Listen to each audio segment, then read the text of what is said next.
Au Covid-19. C'était les titres. Merci si vous nous rejoignez. Le secrétaire général des Nations Unies a salué le leadership du président Guelleh en matière de lutte contre le Covid-19. Le secrétaire général des Nations Unies, Antonio Guterres, a dans un courrier adressé au président de la République, son Excellence Ismaël Omar Guelleh, rendu un vibrant hommage au gouvernement djiboutien dans le cadre des efforts dédiés à la pandémie du Covid-19. Dans son message adressé hier mardi au chef de l'État, le secrétaire général des Nations Unies a loué les mécanismes et actions mis en place par la République de Djibouti en vue d'atténuer la portée du coronavirus. Il a à cet effet décrit le dépistage qui a enregistré un taux de dépistage par habitant le plus élevé de la région, comme un procédé tactique efficient de la marque indéniable d'une posture offensive de Djibouti dans sa légitimité à éviter une propagation de masse de la pathologie, le suivi actif des contacts. Autre pratique avant-gardiste adoptée par notre pays en vue d'identifier l'ensemble des personnes ayant eu proximité avec des cas contaminés a également été définie par le secrétaire général comme une approche méthodologique judicieuse. L'Organisation des Nations Unies continuera à être un partenaire solide du gouvernement djiboutien dans les efforts visant à atténuer la propagation du Covid-19, a noté M. Antonio Guterres. Et le secrétaire général des Nations Unies a de mettre à profit ses courriers pour exprimer au chef de l'État djiboutien la reconnaissance de la communauté internationale et sa générosité et son accueil d'un grand nombre de migrants et de réfugiés, fuyant les guerres et les catastrophes dans cette partie du monde. Autre actualité nationale, je vous le disais dans le titre, le groupe de recherche et de réflexion pour le développement de Djibouti a présenté ce matin au comité de pilotage de lutte contre le Covid-19 le résultat de l'étude de lutte contre le Covid-19 à Djibouti. Cette présentation faite en présence du Premier ministre, M. Abdelkader Kal Mohamed, et le secrétaire général de la primature, Naguib Abdallah Kamil, des membres du gouvernement et du comité scientifique, s'articulait autour de trois axes. Le premier était axé sur l'évolution de la propagation du coronavirus par la modélisation mathématique incluant des paramètres tels que la durée d'incubation, durée des infections et taux de transmission. Le second axe était consacré à la mise en place des applications et outils informatiques, mais aussi d'élaborer plusieurs couches cartographiques pour visualiser géographiquement l'évolution de la pandémie du Covid-19 à Djibouti, selon les termes des chercheurs.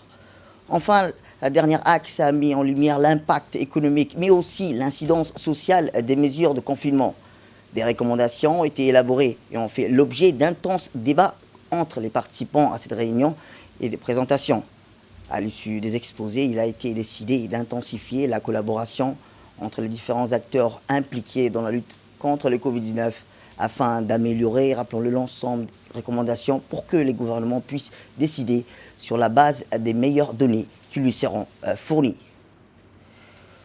La commission parlementaire d'accompagnement et de suivi de la lutte contre le Covid-19 a débuté ce matin ses entretiens avec les départements ministériels intervenant dans la réponse nationale contre la pandémie présidée par le Dr Ahmed Roble Abdillahi et en présence de ses collègues députés membres.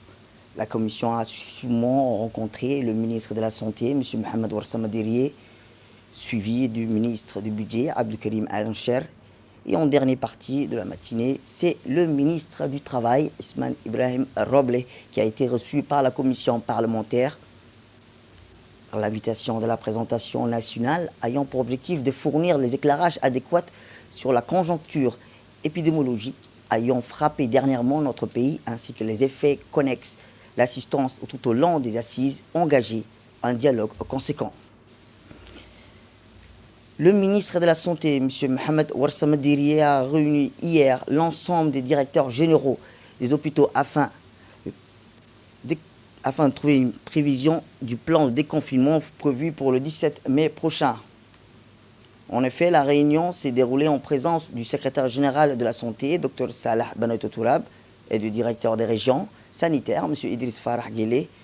Le ministre de la Santé a exhorté les différents responsables sanitaires de prendre tous les dispositifs adéquats pour promouvoir les mesures barrières contre le Covid-19. Par ailleurs, les hôpitaux devront ainsi assurer la possibilité de dépistage volontaire pour tous les patients et de se conformer dans les plus brefs délais aux dispositions du décret présidentiel relatif au processus de déconfinement. À ce titre, le ministre a rappelé l'impérieuse nécessité de garantir le port obligatoire des masques pour les patients, le lavage systématique des mains et la désinfection permanente des surfaces en milieu hospitalier. Toujours concernant le Covid-19, voici le point de presse quotidien du secrétaire général du ministère de la Santé concernant sur l'évolution du Covid-19 dans notre pays. Sur la situation Covid-19, ce mercredi 13 mai 2020 se présente ainsi. Nous avons effectué 331 tests. 12 cas se sont révélés positifs et nous avons fait un contrôle. Nous avons trouvé 14 cas guéris qui doivent sortir de leur centre de traitement. À l'instar du reste du monde, la pandémie à Djibouti tend au ralentissement. En dépit des efforts soutenus de recherche active des cas de contact par les unités d'investigation du ministère de la Santé et de ses partenaires, nous observons une diminution de nouvelles contaminations. Il faut noter que les nouveaux cas détectés sont toujours asymptomatiques ou paucisymptomatiques. Il est primordial de poursuivre les efforts pour maintenir cette tendance à la baisse de nouveaux cas, en respectant tous les gestes barrières, notamment à l'approche de la probable sortie du confinement. Nous rappelons également, comme toujours, le numéro vert, le 1517, qui est à votre disposition en cas de suspicion d'infection au Covid-19 ou pour toute préoccupation ou information concernant cette pandémie. Enfin, le bilan global depuis le début de l'épidémie à Djibouti s'élève à 16 424 tests réalisés, 1268 cas positifs détectés et 900 cas sont confirmés guéris.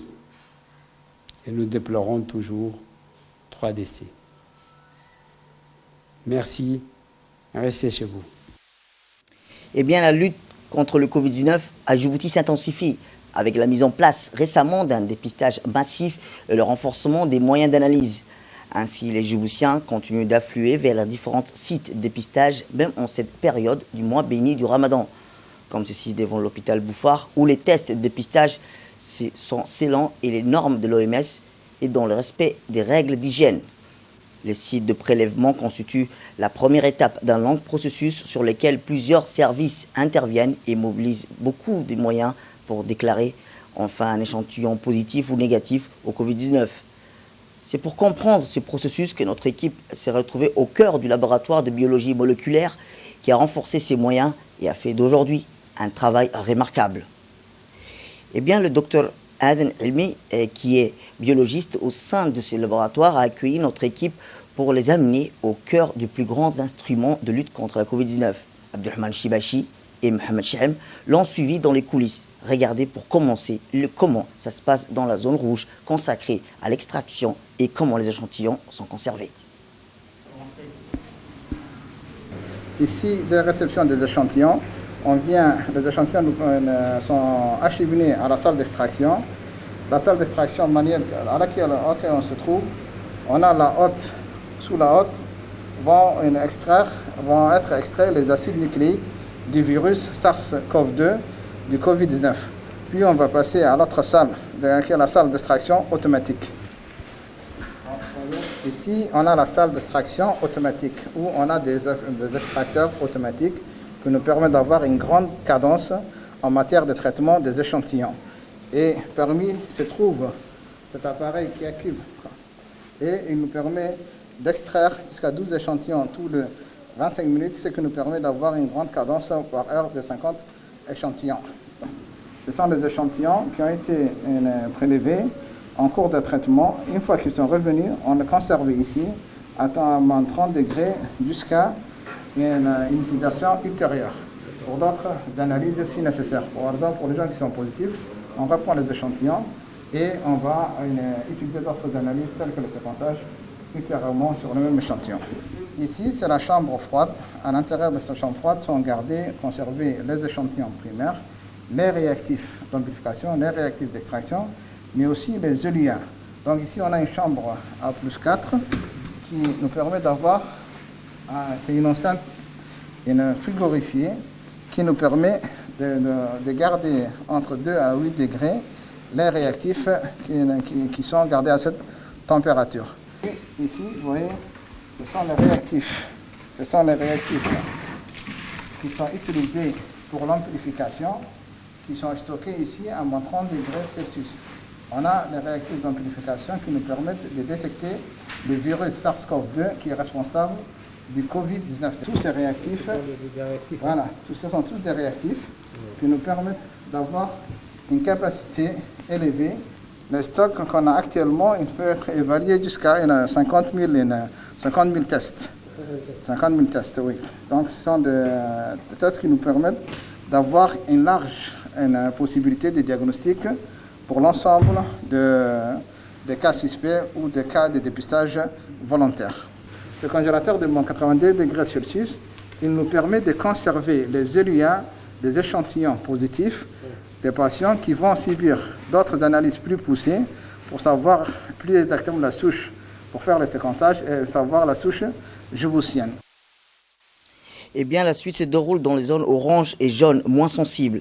Qu'est-ce qui se passe-t-il concrètement dans la salle d'amplification qui permet, entre autres, de transformer l'ARN et l'ADN, en ADN plutôt. Dr Aden Elmi nous en dit plus. Qui nous permettent de conserver les éluins qui ont été faits à partir de l'extraction du virus. Et ces éluins sont gardés ici avant d'être amplifiés. Donc ici, ce sera plus tard la salle de séquençage où on va mettre l'appareil qui va nous déterminer la souche djiboutienne et sa nature et d'où elle est venue initialement, son origine. Et on aura toute l'histoire même des transmissions entre patients, qui a transmis à qui, d'où est venue la souche, comment est sa virulence. Donc tout ceci, ce sera cette salle qui va nous permettre de réceptionner l'appareil nécessaire pour le séquençage. Donc les délais du jour, ce sont les extraits qui ont été faits ce jour à partir des échantillons de ce jour. Et ces extraits vont être transférés à la salle d'amplification qu'on va aller maintenant. Ici, on a dans la salle d'amplification. Au début, on avait une seule machine de RT-PCR, mais actuellement, on a 8 machines, dont chacune fait 100 tests par tous les 2 heures. Ce que nous fait tous les 2 heures, on a 800 échantillons qui sont analysés. Et l'analyse de l'amplification, elle commence par la préparation du mix et le dépôt d'échantillons. C'était le docteur Aden Elmi qui nous expliquait qu'est-ce qui se passe-t-il concrètement dans la salle d'amplification qui permet entre autres de transformer de l'ARN en ADN. Eh bien, plusieurs médecins spécialistes interviennent dans le laboratoire de biologie moléculaire. D'autres supervisent ou coordonnent les actions de lutte contre cette pandémie. Nous les avons tous rencontrés à Bouffar et a fait réagir certains d'entre eux. Écoutons-les. Ce n'est pas non plus quelque chose de négligeable, comme c'est quand même considérable. On peut toujours faire plus, c'est sûr. Mais déjà, on essaye d'atteindre les 5000 tests par jour, ce qui n'est pas donné. Hein. Si on regarde dans la région dans laquelle on se trouve, on peut dire qu'on fait bien avec les moyens que nous avons. Et donc, oui, évidemment, on est nous les premiers à solliciter les gens à venir se faire dépister. Donc, malgré le déconfinement, j'exhorte tout le monde à venir se faire dépister et puis à respecter les mesures barrières. C'est bien, les Djiboutiens sont contents de leurs médecins, on les voit quand ils viennent se faire dépister ici, ils encouragent tout le monde. Donc c'est très honnête de le dire, c'est par rapport au nombre de population. Donc on compte dépister jusqu'à 150 000, c'est-à-dire quasiment un peu plus de 15% de la population. Je pense que ce sera un objectif en soi, on peut l'atteindre dans peut-être 2 mois ou quelque chose de ce genre-là. C'est tout à chacun de prendre ses responsabilités, de venir se faire dépister quand on a des symptômes, parce que c'est la même saison en plus, maintenant il y a d'autres maladies qui sont là. Le Covid ne va pas arrêter les autres maladies, donc il faut continuer d'avoir les mêmes réflexes, d'aller se renseigner, de se dépister, de continuer. Les Djiboutiens sont très responsables de toute façon, c'est des gens qui sont très conscients de leur état. Donc voilà, ils sont les bienvenus, on les attend. Autre actualité nationale dans ce 22h, c'est aussi la ministre des Affaires sociales et de la Solidarité a tenu ce matin une réunion technique en téléconférence avec plusieurs représentants du système des Nations Unies basés à Djibouti, partenaires techniques et financiers dans le cadre de la riposte contre la pandémie du coronavirus.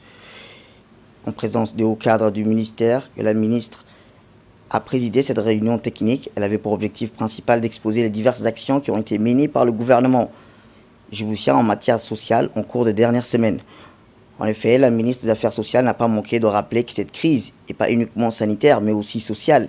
Plusieurs couches de la société ont été lourdement impactées, ayant conséquence sur les conditions de vie des populations les plus fragiles.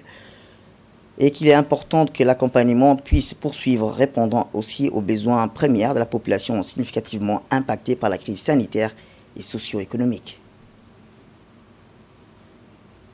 Eh bien, concernant l'indemnisation des sociétés touchées par la baisse des activités dues au confinement, écoutons le secrétaire général du ministère du Travail. Le ministère du Travail, conscient de son rôle de régulateur du marché du travail, a été au front et son équipe sur le pont en mettant en place une cellule de crise pour être à l'écoute, établir le dialogue social avec les partenaires sociaux pour affronter de manière concertée cette crise. Un décret instituant des mesures exceptionnelles durant la pandémie du coronavirus a été émis. Ce texte prescrivait les gestes barrières sanitaires sur le lieu du travail et les gestes et les précautions à observer et proposait également des options aux employeurs pour sauvegarder l'emploi, telles que la mise en congé, le télétravail, la mise en activité partielle du salarié. Ce texte annonçait la mise en place d'un dispositif d'aide pour compenser la perte de salaire liée à la baisse d'activité. Ensuite, l'arrêté relatif aux conditions d'attribution de l'indemnité compensatrice aux salariés et de l'allocation aux entreprises durant la pandémie du coronavirus a complété ce dispositif en précisant le taux de prise en charge et la répartition. Cette proposition permet aux salariés de percevoir une indemnité compensatrice de leur salaire à hauteur de 70% du salaire brut. Cette indemnité est financée à hauteur de 30% de la rémunération brute du salarié placé en activité partielle par l'État, les 40% restants par l'employeur, afin de permettre aux entreprises d'éviter tout licenciement et de conserver leurs compétences et aux salariés de conserver leur emploi. Le ministère du Travail, en collaboration avec celui du Budget, a mis en place une commission technique composée de plus d'une quarantaine de cadres chargés d'accueillir, de recevoir et de traiter les demandes d'indemnisation des sociétés placées en activité partielle. Cette initiative du président de la République est inédite dans le monde du travail. Je vous encourage vivement à retirer votre formulaire et à déposer votre demande à temps. N'attendez pas, je vous exhorte à formuler votre demande dès maintenant. Ce dispositif d'aide est une première réponse à vos besoins. C'est une initiative importante pour le monde du travail à Djibouti qui promet l'engagement civique et responsable de nos entreprises qui bénéficieront également d'autres mesures d'accompagnement telles que le report du prélèvement des charges fiscales et sociales durant la période de la pandémie de Covid-19. Eh bien, l'indemnisation des sociétés touchées par la baisse des activités dues au confinement, le ministère du Travail chargé de la réforme et de l'administration a mis en place 3 sites pour le retrait des formulaires par secteur d'activité, à savoir la CNSS, la NEFIP et l'IGTLS. Les entreprises peuvent déposer leur demande d'indemnisation dûment remplie devant la date de rigueur. Plusieurs équipes composées de cadres du ministère du Budget et du ministère du Travail sont mobilisées à accueillir, orienter et conseiller les opérateurs économiques dans les différents sites afin de leur fournir toutes les informations complémentaires. Le ministre du Travail exhorte les employeurs concernés de venir retirer les formulaires et de constituer leur dossier avant le 25 mai prochain.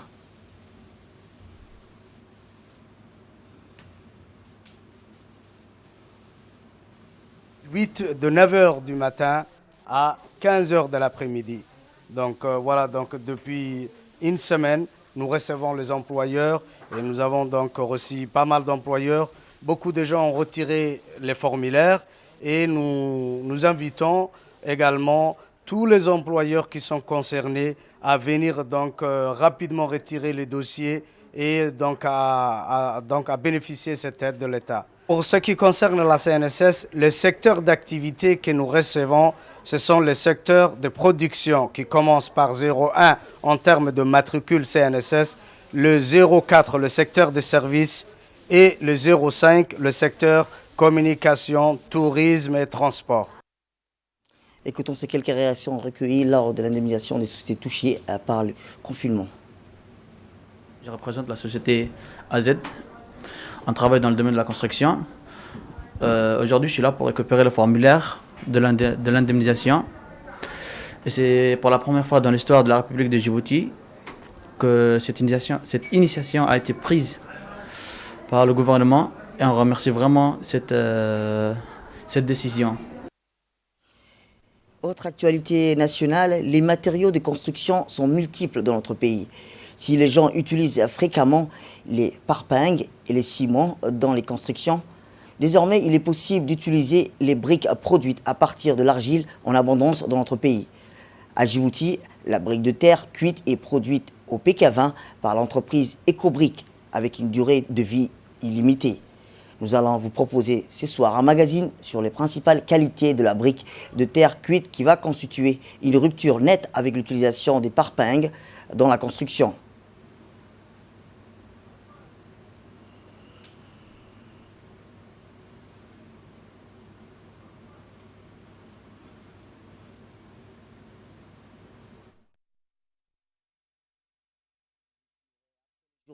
Vous aurez l'occasion de suivre le magazine sur l'entreprise Ecobrick qui produit des briques destinées à la construction. Un magazine documentaire préparé par Abdelrahman Mohamed Chibachi où vous aurez l'occasion de le suivre après nos journaux de 22h. Autre actualité de ce 22h, c'est aussi dans le cadre de la stratégie régionale de riposte LIGAD contre Covid-19. Le secrétaire exécutif de l'autorité intergouvernementale pour le développement, LIGAD, Dr Workene Gebeyu, a fait un don de kits d'épi aux populations frontalières entre Djibouti et Éthiopie, Djibouti, Somalie, par le biais du préfet du district d'Ali Sébié à Djibouti, Moussa Adel Migene. Ces événements ont eu lieu dans la ville d'Ali Sébié en collaboration avec le ministère de l'Intérieur, le ministère de la Santé de Djibouti, les autorités locales. Dans le même temps d'hier, des cérémonies de remise d'équipements et de protection individuelle ont également été organisées dans certains autres États membres de l'IGAD. Une délégation de l'IGAD représentant le secrétaire exécutif a présenté des kits d'épi destinés aux populations transfrontalières. Ces emballages d'épi composés des solutions hydroalcooliques, de lavage pour les mains et des masques chirurgicaux et des gants d'examen sont destinés à contribuer à éviter les contaminations au Covid-19 parmi les populations vivant dans les zones réfugiées et dans les diverses zones transfrontalières. Frontière d'Éthiopie et de Somalie. Et ce petit don va nous aider à mieux combattre, surtout à mieux protéger nos services de sécurité. Merci.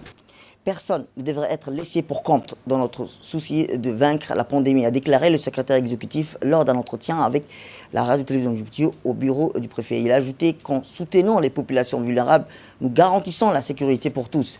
Dr Workene a également rappelé qu'une approche inclusive et globale était primordiale dans la stratégie de riposte de l'IGAD pour vaincre le Covid-19. Par la suite, le secrétaire exécutif de l'autorité intergouvernementale pour le développement, Workene Gebeyu, a remis hier des équipements de protection individuelle et puis à la population réfugiée vivant dans le camp de réfugiés d'Orlol à Djibouti.